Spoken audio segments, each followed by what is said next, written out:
What's going on, family? It's Sha-Yah here, founder of Team Talented Entrepreneurs Ambitiously Motivated.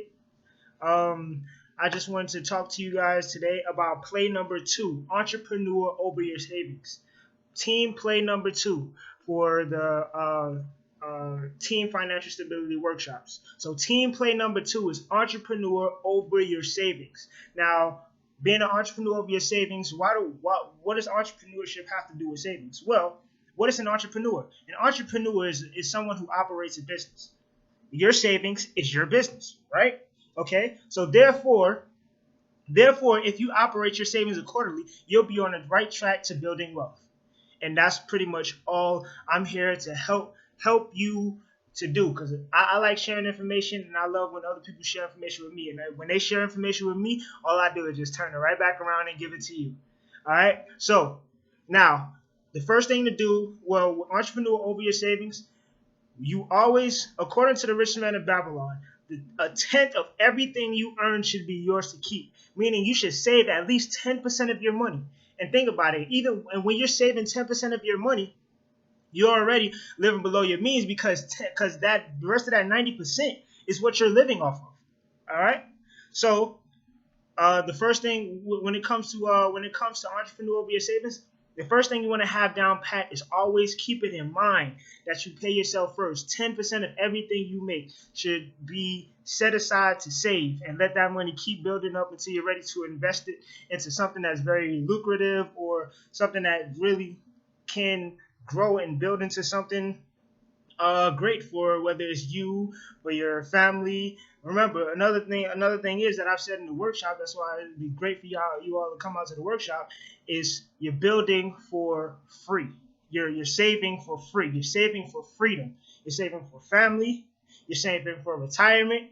You're saving for experience, for excess stuff, and you're also saving for what was that other thing?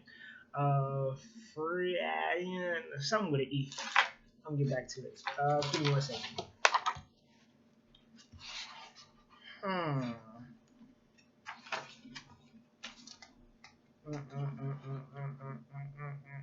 An emergency. Boom. That's what it was. You're saving for an emergency. So you want to make sure you're saving for your family, retirement, emergency, and excess stuff, meaning the things that you want. So, with that being said, you always want to make sure you pay yourself first. Pay yourself first. Always 10%. 10% of what you earn, at least 10% of what you make, should be yours to keep. Think about it. How would that make you feel if everything that you get, even though this happens to some of us, many of us, this used to happen to me a lot. But think about it. Like, how does that make you feel that every time you get your money, you work so hard for your money that you don't even see any of it? At the end of the day, the end of the week, the end of the month, you don't see any of it. You have no, fruits of your labor. You know what I mean? You have nothing to show for it. So that's why it's very important. It's also a mind thing. It's very important to make sure that you get a piece of your pie before anyone else does. So always make sure you pay yourself first, at least 10%. And another thing is, when it comes to saving, you want to make sure you always have an emergency savings. Dave Ramsey, which is another guy I've also which is a financial guy that I've studied. He recommends that you take 30 days to save $500 to $1,000, and that is a great idea. Take a month, take 30 days, take a month to save $500 to $1,000 to put aside for emergencies, and then all you do is just keep adding to it.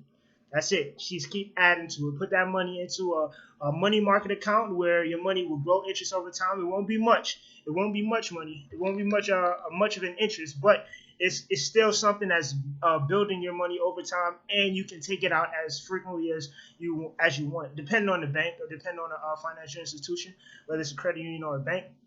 Some of them would say you can do it up to 6 times until they start charging you a fee for taking money out of your money market account. Some of them do it don't have a limit at all.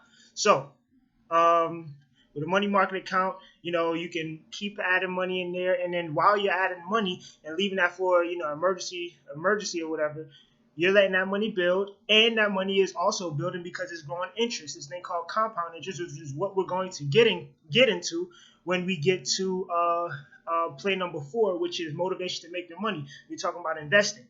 All right. So to sum up play number 2, which is entrepreneur over your savings, you always want to make sure you pay at least 10% to yourself. Pay yourself first, 10%. Have an emergency savings and pay yourself first. That's all. Thank you. And remember, an entrepreneur over your home is an entrepreneur over your own. Entrepreneur over your home is an entrepreneur over your own. Remember that. All right? Thank you. See y'all in the next video.